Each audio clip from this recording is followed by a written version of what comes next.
María Ruiz, yo soy psicopedagoga y el curso de hoy es acerca de las dificultades de aprendizaje.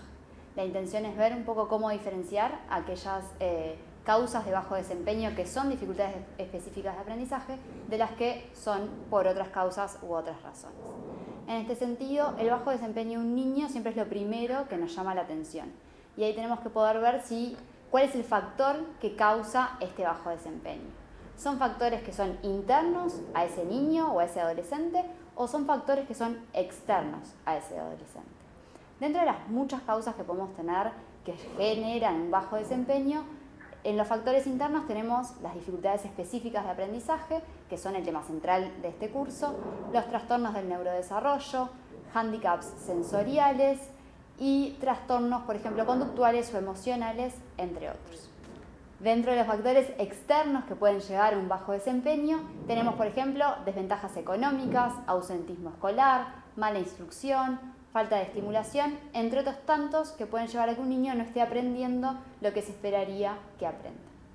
Ahora lo que vamos a ver son cuáles son los criterios que tenemos que tomar para poder identificar cuándo este bajo desempeño es realmente por una dificultad específica en el aprendizaje. Una de las primeras definiciones de dificultades específicas del aprendizaje plantea que este es un término general que hace referencia a un grupo de trastornos que se manifiestan como las dificultades significativas en la adquisición y uso de habilidades de escucha, habla, lectura, escritura, razonamiento o matemáticas. Estos trastornos son intrínsecos a la persona y se adjudican supuestamente a disfunciones del sistema nervioso central y pueden tener lugar a lo largo de todo el ciclo vital. Aunque las dificultades de aprendizaje pueden ocurrir al mismo tiempo o concomitantemente con otro tipo de trastornos, lo importante es que no pueden ser explicadas por estos trastornos. Nosotros tenemos un conjunto de 4 criterios diagnósticos que solemos utilizar para diferenciar lo que es una dificultad específica de aprendizaje de lo que no lo es. Diremos que hay una dificultad específica de aprendizaje cuando se cumplan los 4 trastornos en un mismo niño sobre un área específica o habilidad. El primer criterio que vamos a utilizar es el criterio de exclusión.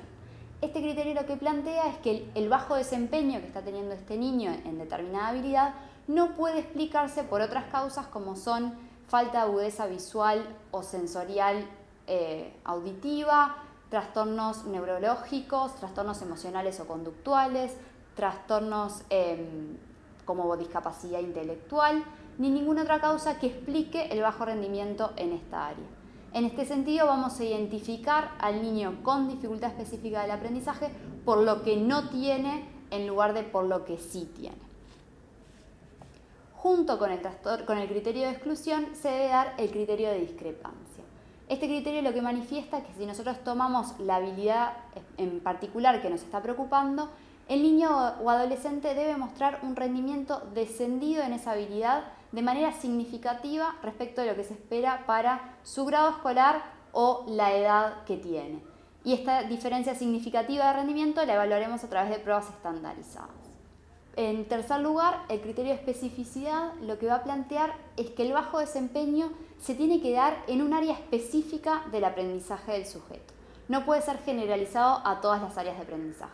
Lo que sí hay que tener en cuenta es que es muy común que se dé la comorbilidad entre distintas dificultades de aprendizaje. Entonces se podría dar, por ejemplo, un bajo desempeño en lectura y en cálculo en simultáneo y habría que ver si cada una de estas cumple los 4 criterios por separado para poder diagnosticar las 2 dificultades de manera comórbida. El último criterio que se va a plantear es el criterio de respuesta a la intervención. Este criterio lo que plantea es que yo antes de decidir si un niño tiene una dificultad específica de aprendizaje, tengo que tener al menos 6 meses de intervenciones dirigidas hacia la recuperación de esa habilidad y que no haya una mejoría significativa. Esto lo que nos va a permitir ver es que hay una persistencia en esa dificultad a pesar de las intervenciones que se dirigen a ese objetivo. Muchas cosas se dicen de las dificultades de aprendizaje y hay muchos mitos acerca de qué son y qué no son las dificultades específicas de aprendizaje. Uno de los mitos más comunes es que los adultos no tienen dificultades de aprendizaje. Es decir, que las dificultades de aprendizaje aparecen en la niñez, pero después se curan. Y esto no es así. Las dificultades específicas del aprendizaje no tienen una cura. Sin duda hay intervenciones y hay estrategias que las personas van generando para compensar las dificultades que tienen, pero no se curan o las personas adultas no dejan de tener la dificultad de aprendizaje que tuvieron en su infancia o en su adolescencia. Otro de los mitos más comunes es que las personas con dificultades de aprendizaje no pueden hacer estudios terciarios. Esto también es un mito. Hay muchas personas con dificultades de aprendizaje que han logrado hacer estudios terciarios y de manera muy exitosa. Y el último mito, y de los más frecuentes, es que los niños o adolescentes con dificultades de aprendizaje son menos inteligentes que sus compañeros. Esto tampoco es así. En general, los niños con dificultades de aprendizaje tienen una inteligencia normal e incluso pueden tener inteligencia superior a la normal. No se suele decir que hay una dificultad específica de aprendizaje cuando hay inteligencia por debajo de lo normal. Como decíamos hoy, hay muchos factores que pueden influir en cómo aprende un niño o un adolescente. Y parte del diagnóstico de dificultades de aprendizaje es poder discernir si estos factores están presentes o no y pueden explicar la dificultad mejor que una dificultad específica de aprendizaje. Una de las cuestiones más comunes que se suele confundir con dificultades específicas de aprendizaje y que lo mencionábamos dentro de los factores internos son los trastornos del neurodesarrollo. Los trastornos del neurodesarrollo son un conjunto de trastornos que pueden influir en el aprendizaje, pero que no son la dificultad específica en sí misma. Dentro de los trastornos del neurodesarrollo, los que más comúnmente pueden confundirse con dificultades de aprendizaje es el trastorno por déficit atencional con o sin hiperactividad, los trastornos de la comunicación o también conocidos como trastornos del lenguaje, los trastornos del espectro autista, los trastornos motores también conocidos como dispraxia y la discapacidad intelectual. Lo que a veces en esto confunde es que las dificultades específicas de aprendizaje también se consideran un trastorno del neurodesarrollo.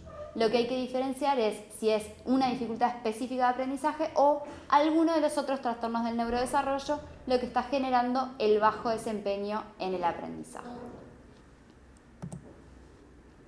Cuando son otras las causas que generan el bajo desempeño y no una dificultad específica de aprendizaje, en general solemos hablar de dificultades inespecíficas o secundarias.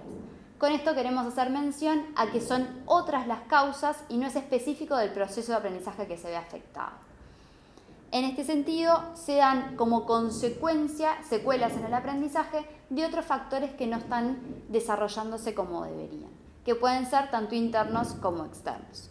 Su permanencia en el tiempo y su afectación al aprendizaje va a depender de cuál sea la causa y la permanencia de esa causa originalmente. Por otra parte, si bien las causas son diferentes, en muchas ocasiones los niños o adolescentes con dificultades secundarias de aprendizaje pueden beneficiarse de intervenciones similares a aquellos que tienen dificultades específicas o primarias de aprendizaje. Esto va a depender también de cuál sea la causa que genera ese bajo desempeño o dificultad secundaria. Bueno, entonces, en general, ¿qué sí son las dificultades de aprendizaje y qué características tienen? En general, las dificultades específicas del aprendizaje suelen aparecer desde el principio de la escolaridad, ¿sí? Desde la escolaridad formal, cuando se van aumentando las demandas de aprendizaje formal en las habilidades básicas como ser la lectura, la escritura o el cálculo. Además, suele haber una alta consistencia en el tipo de tareas en las que fallan. Los niños con dificultades específicas de aprendizaje tienden a tener un patrón de falla en actividades que son similares. Al mismo tiempo, hay una alta inconsistencia de los aprendizajes que generan. Un aprendizaje que puede parecer adquirido un día, a la vez siguiente o a la semana siguiente, parece que nunca se hubiese aprendido. Esto es muy común con los niños con dificultades específicas de aprendizaje. Más allá de esto, se pueden presentar en conjunto descensos en ciertos procesos cognitivos generales, como es la memoria de trabajo. Es muy frecuente ver niños con dificultades específicas de aprendizaje que además tienen un nivel descendido de memoria de trabajo. Más allá de esto, las dificultades específicas del aprendizaje persisten en el tiempo. Como decíamos hoy con los mitos, no tienen cura, por lo cual un niño o un adolescente que presenta un bajo desempeño y que rápidamente lo supera no tenía una dificultad específica del aprendizaje. ya que una de sus características principales es la persistencia y la resistencia ante la intervención especializada. En este sentido, en general, hablamos de las dificultades específicas de aprendizaje como las DIS, la dislexia en el caso de dificultades específicas en la lectura, la disgrafia o disortografía para dificultades específicas en la escritura o la discalculia para dificultades específicas en el cálculo y las áreas de matemática. De todos modos, existen muchas dificultades para poder llegar a un diagnóstico preciso y una identificación precisa de cuáles son las dificultades o qué niños o adolescentes pueden presentar dificultades específicas del aprendizaje. Algunos de los obstáculos que encontramos en esto es la alta comorbilidad que tienen las dificultades específicas de aprendizaje entre sí y que tienen con otros trastornos del neurodesarrollo. En estos casos es difícil ver si se cumple el criterio de especificidad, si realmente el descenso es en un área específica o en el caso de ser en dos, si no se cumple el criterio de exclusión. No hay una de ellas que me está explicando el bajo rendimiento en la otra. Ahí es cuando a veces tenemos dificultades para diferenciar si son causa o si en realidad vienen comórbidas. Otra de las dificultades o obstáculos que tenemos es la falta de consenso en las definiciones de dificultades de aprendizaje. No todos los autores ni todos los manuales diagnósticos consideran las mismas habilidades al momento de diferenciar lo que es una dificultad específica del aprendizaje de lo que no lo es, ni tampoco plantean los mismos puntos de corte para considerar cuándo un descenso se considera como significativo o no significativo en relación a lo esperado para su grado escolar o su edad. Un tercer obstáculo es el rol de los procesos cognitivos subyacentes. Si decíamos hace un rato que la memoria de trabajo puede estar descendida, bueno, me tengo que asegurar que ese descenso en memoria de trabajo no explique las dificultades que están teniendo en los otros procesos, pero poder discernir qué es causa y qué va junto a veces es complejo. Y por último, las dificultades para operativizar las definiciones. Más allá de las definiciones teóricas, luego de eso tenemos que utilizar test estandarizados para poder evaluar los procesos cognitivos, tanto generales como específicos. Y cuándo se toma el punto de corte, cuándo se considera un descenso significativo, va a ser un tema a discusión en el que todavía no hay un consenso generalizado respecto de cuáles son los puntos de corte adecuados para diferenciar el niño que tiene una dificultad específica de aprendizaje de aquel que no la tiene. Lo que vamos a hacer ahora es ver dos casos que presentan bajo desempeño y tratar de, con los 4 criterios diagnósticos de los que habíamos hablado anteriormente, discernir si puede o no tratarse de una dificultad específica de aprendizaje. El primer caso es el caso de M. M es una niña de 10 años, 3 meses que está cursando tercer año de escuela. Los padres consultan debido a que ella está teniendo un bajo rendimiento en matemática. Tiene buenas oportunidades educativas y siempre las ha tenido, ha sido estimulada en el ámbito tanto familiar como social y escolar, ha recibido apoyo psicopedagógico anteriormente, así como apoyo fonobiológico por dificultades que presenta desde el inicio de su escolaridad. En relación a su funcionamiento cognitivo general, presenta un nivel intelectual normal, o sea que la inteligencia está dentro de lo esperado para su edad.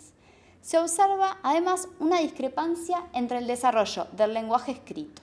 Por ejemplo, tiene fortalezas en lo referido a la comprensión de textos, mientras que tiene debilidades en los procesos de decodificación.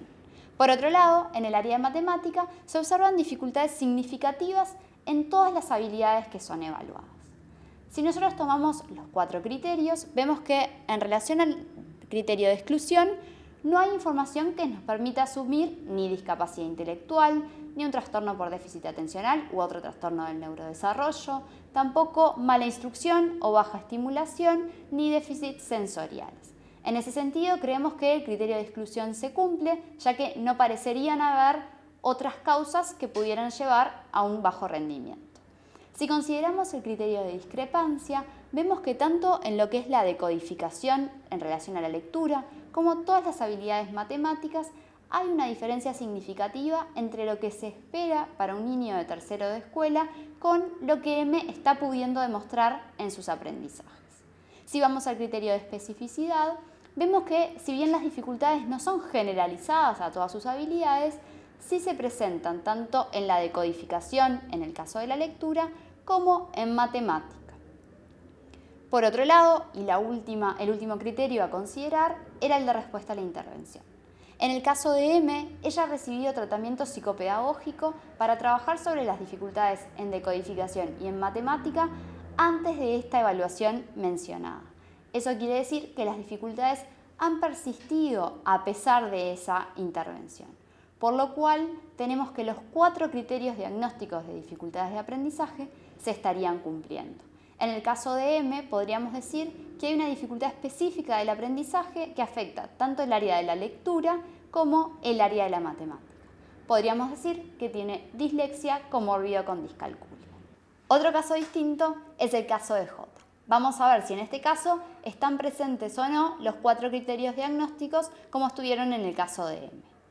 Lo que plantea el informe de J es que el proceso lectoescrito no se ha automatizado, apreciándose debilidad en las estrategias neuropsicológicas que posibilitan su adquisición.